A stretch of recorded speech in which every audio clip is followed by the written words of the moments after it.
Muchos de los cuerpos que encontramos están debajo de matorrales porque la gente cuando ya no soporta más el calor y la deshidratación, ellos buscan dónde protegerse.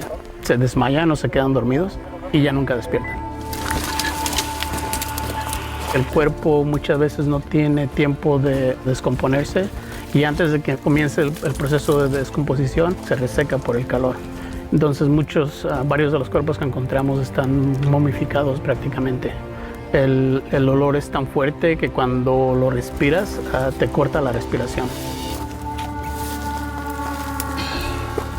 En este documental hablaremos de una de las etapas más complicadas que atravesó nuestro país, la crisis económica de 1994 a 1996, mejor conocida como el efecto tequila. Para entender su magnitud, basta con decir que no solo golpeó a la economía nacional, sino que afectó directamente a millones de familias mexicanas. El Producto Interno Bruto cayó, miles de empleos se perdieron y un gran número de empresas se declaró en quiebra. En medio de este panorama surgió un fenómeno social que, si bien siempre ha estado presente en la historia de México, en esos años alcanzó niveles nunca antes vistos en la migración. Millones de mexicanos decidieron emprender el camino hacia Estados Unidos. La falta de oportunidades y el deseo de ofrecer una vida mejor a sus seres queridos los llevó a arriesgarlo todo. Sin embargo, esa decisión tuvo un costo muy alto, a numerosas familias quedaron separadas. Y tristemente, muchos migrantes no lograron sobrevivir en su intento por alcanzar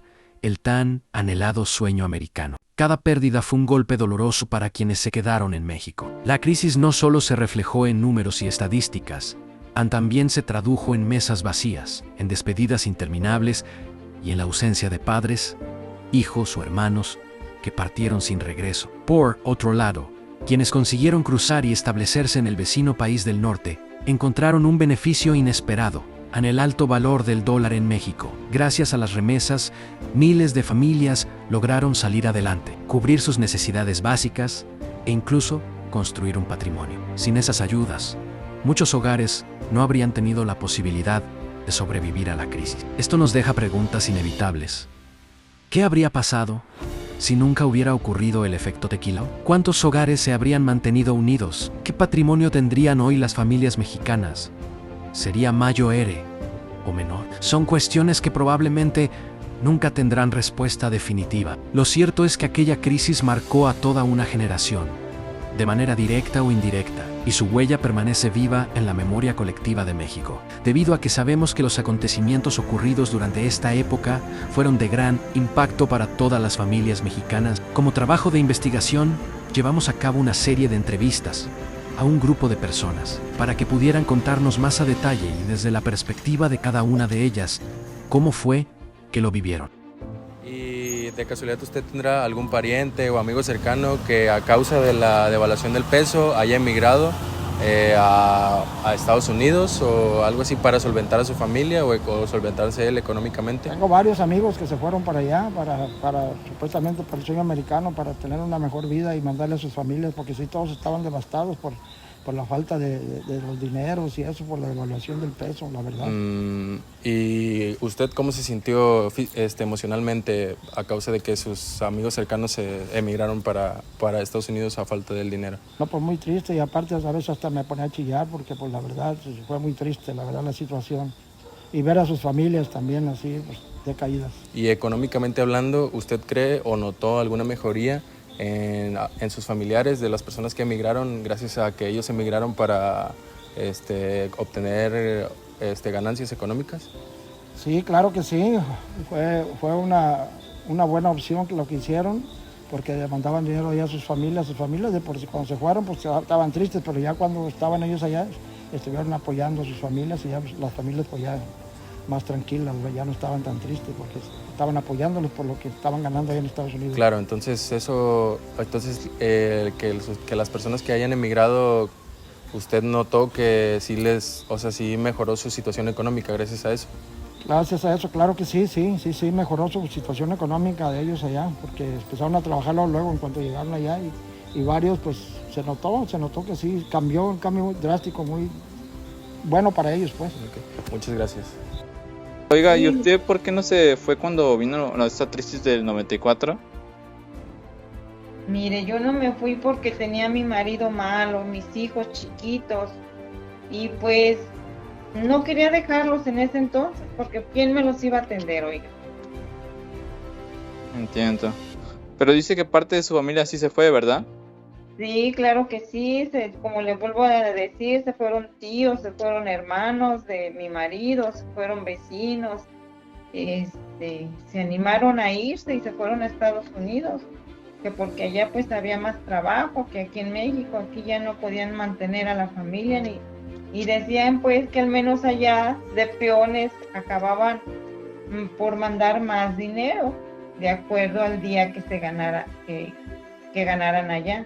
Entonces pues sí, aquí si mandaban $1, aquí en México pues era algo de dinero. Oiga, ¿y qué pasó con ellos después de que fueron a migrar en el transcurso? Pues mire que muchos, pues lograron pasar y lograron su sueño de ilegales, pero y otros pues no, con sus mochilitas al hombro y todo, con las esperanzas y las ilusiones puestas en la mirada, pues no terminaron su ilusión, porque pues unos sí murieron de hambre, de sed, porque se pasaban unos por el desierto, otros por el río y así. Ok, lo siento, pero usted, o sea, ¿cómo fue para usted ver eso desde acá? Para mí fue muy triste, muy feo, porque yo sabía que que pues entre ellos pues iba familia de mi marido, que yo sentía que era mi familia, pues muy triste, pero pues muy triste a la vez por los que fallecieron y pues alegre por los que llegaron con bien para allá para trabajar. ¿Cuándo empezó a considerar la posibilidad de irse del país, señor Alfonso? Fue después de varios meses, sin poder recuperar el negocio. Escuchaba historias de conocidos que se habían ido al norte. Estaban trabajando en construcciones o en fábricas. Decían que ganaban mejor, que ganaban mejor y que podían enviar dinero a sus familias. En sí ayudarles. Al principio lo veía como algo muy lejano, pero poco a poco empecé a pensarlo en serio. No por gusto, sino tú sabes, yo ¿Cómo logró por la adaptarse? necesidad. Los Sí, primeros días fueron los más duros. Dormí en un cuarto compartido con otros paisanos y trabajaban desde muy temprano hasta la noche. Empecé en la construcción, cargando material y haciendo de todo. Ganaba poco, pero cada dólar que podía lo mandaba a México. Vivía con lo mínimo. A veces pensaba en regresar. Pero tú sabes que recordar por qué me había ido, tenía que seguir adelante. ¿Y usted alguna vez pensó en inmigrar? Sí, Sí. la verdad que sí, sí. Y Sí pensé en irme y me invitaban, pero yo la verdad, me decían que no me fui por miedo, pero no fue miedo, sino que también yo no me emigré por mis hijas, como tenía puras mujeres, y no emigré por ellas, porque eran puras mujeres y dejarlas con quien sea, pues no se me hacía justo. Sí. Entonces, teniendo aquí mis negocios, pues yo traté de salir adelante, ¿verdad? Para darles una mejor vida. ¿Tiene usted parientes o amigos cercanos que hayan tenido que emigrar a consecuencia de la situación económica que se vivía?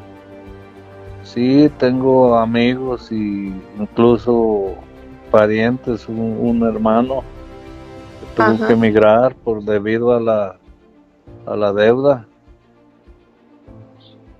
Se acabó su patrimonio y tuvo que emigrar. ¿Acabó el patrimonio que tenía? Sí, casi la totalidad. ¿Y cuánto tiempo duró allá? Actualmente todavía está allá después de 30 años, 30 y algo. Todavía sigue allá. Y a una sola vez ha venido, pero como su problema migratorio no lo ha regularizado, actualmente está allá y hace 25 años que no viene. Pero esto no fue todo, sino también de cómo fue que se vieron, principalmente, afectados en la economía. Las personas no solo nos platicaron de sus experiencias sobre la inmigración. A continuación, tenemos las siguientes entrevistas. Un crédito hipotecario que tramité. Ah, sí, claro. En el 94, Ajá. yo a través de Fobiste saqué un crédito para adquirir una vivienda, y en ese tiempo pues la vivienda estaba evaluada en 250,000 pesos. Uh-huh. Yo puse los 50,000 en efectivo y me prestó el banco 200,000. Uh-huh. Entonces pues no era gravoso porque pues eran pagos mensuales realmente, ahorita me parecen bajos, no sé, no me recuerdo cómo que me representaban, pagaba 2,000 pesos al mes. Yo creo que sí eran mucho, en ¿verdad? ese entonces. Sí, entonces sucedió que pues ya para 1995 era tan alto el descontrol, la inflación precisamente provocada por devaluación del peso y demás, que los índices inflacionarios eran muy altos, y ahí fue cuando Banco de México ya publicó la entrada en vigor de las UDIs, uh-huh, que ya estas eran unidades de inversión que se le aplicaban a todas las obligaciones monetarias que había en moneda en curso legal. Ajá. Si yo tenía una deuda, me la traducían en UDIs, precisamente porque no le daban alcance a la inflación y tuvo que surgir la UDIs. Con esa operación yo de tener ya un año pagando, ajá, de forma regular, mi crédito se me fue a 1,000,000 de pesos. Entonces ahí el Banco de México pues dicta que se reestructuran y ya los contratos que hay, las deudas ya no van a pagarse en moneda nacional. Sí en moneda nacional, pero calculada conforme al valor de las UDIs. Ajá. Y esas UDIs pues iban aumentando conforme de todas formas, conforme el índice, la inflación, el índice de la inflación. Entonces, bueno, pues ya celebré un contrato modificatorio, pero ahora era por el 1,000,000 de pesos. Y no obstante eso, bueno, ya de 95 se quedó así. Uh-huh. Luego en 2000 entraron unas intermediarias o sofoles que le llamaban para pagar la deuda al banco, y entonces nosotros le debíamos a esa intermediaria. Y por último, con esa intermediaria yo firmé otro contrato ya por 1,700,000. Entonces la realidad es que fue un crédito muy, muy pues eterno y pues sí, gravoso, porque pues hasta en 2014 terminé liquidando, porque ya pues tuve que pagarlo ya por dejar de estar con esa pesadez, pero sí fue muy complicada la situación económica. ¿Cómo recuerda usted esos años y cómo impactaron en su vida diaria? Pues para mí fue muy difícil, porque en ese tiempo yo saqué un minibús a crédito y Sí. Y pues se me hacía difícil pagar las letras cuando pasó todo eso. Pues ya no fue lo mismo para mí, ¿verdad? Y luego tenía una panadería también pequeña, Sí. y yo repartía bolillo en las tiendas y ya no se vendía lo mismo. Uh-huh. Entonces lo que hice, pues para que poder pues poder pagar lo que se compraba, tuve que meter muchachos, niños pues a que vendieran bolillo por la calle para poder solventar todos los problemas que tenía de económicos. Sí. ¿Usted cuál considera que fue el momento más difícil de esta etapa? Pues eso, el pagar cuando sacaba yo productos del negocio, y pagar las letras del camión se me hacía muy difícil. A mí, pues no sola salía adelante. Yo, se me acumulaban mis letras y me ayudaba.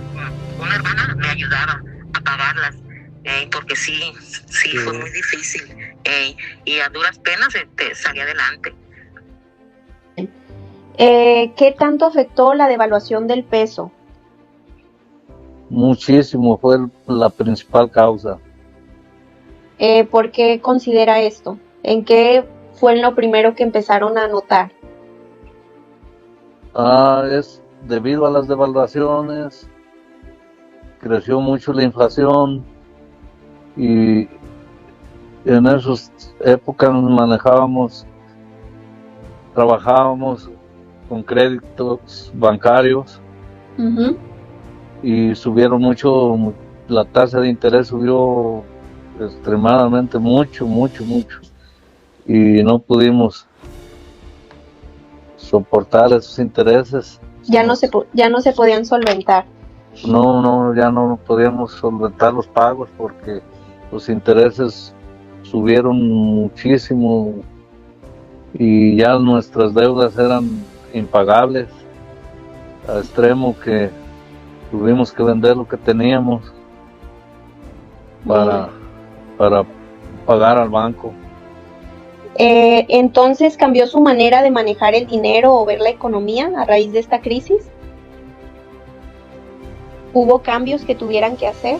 Pues en esa época empezamos a trabajar menos porque no teníamos recursos y pues los bancos no nos daban créditos y empezar de nuevo, de ceros.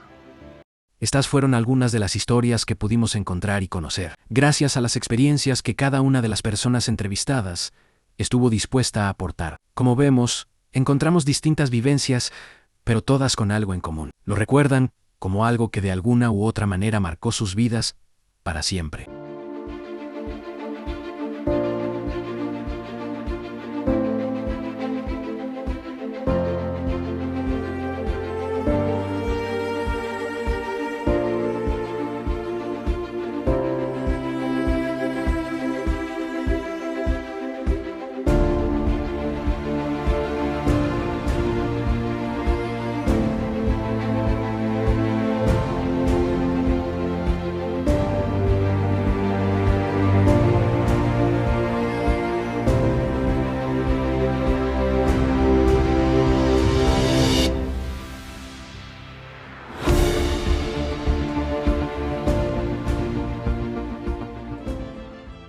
Para finalizar con el tema que abordamos en este video, la migración que se desató con el efecto tequila fue mucho más que un simple movimiento de personas en busca de empleo. Fue la respuesta desesperada a una crisis que arrebató a millones de mexicanos la seguridad, economía, la esperanza de un futuro estable. Con la devaluación del peso, la pérdida masiva de empleos y el encarecimiento de la vida, miles de familias vieron como una salida irse al norte, aún sabiendo que el camino estaba lleno de riesgos. Durante esos años se calcula que más de 400,000 mexicanos cruzaban anualmente la frontera, muchos sin papeles, enfrentando el desierto, el río Bravo y las manos de traficantes que muchas veces los abandonaban a su suerte. Las muertes se multiplicaron. Se hablaba de cuerpos encontrados en el desierto de Arizona, de personas que se ahogaban intentando cruzar el río y de familias enteras que esperaban noticias de sus seres queridos que jamás volvieron. No eran solo números, eran padres, madres, hermanos e hijos que dejaron un espacio imposible de llenar. El efecto tequila no solo se midió en la caída del Producto Interno Bruto o en la fuga de capitales, sino en la fractura de hogares enteros. Fue un episodio que nos recordó que detrás de cada cifra económica hay un rostro humano y una historia. La migración en esos años dejó huellas profundas, algunas de esperanza, pero muchas de dolor. Y es ahí donde entendemos que la crisis económica no solo se vive en la bolsa de valores, sino en la vida cotidiana de quienes arriesgan todo por un mañana distinto.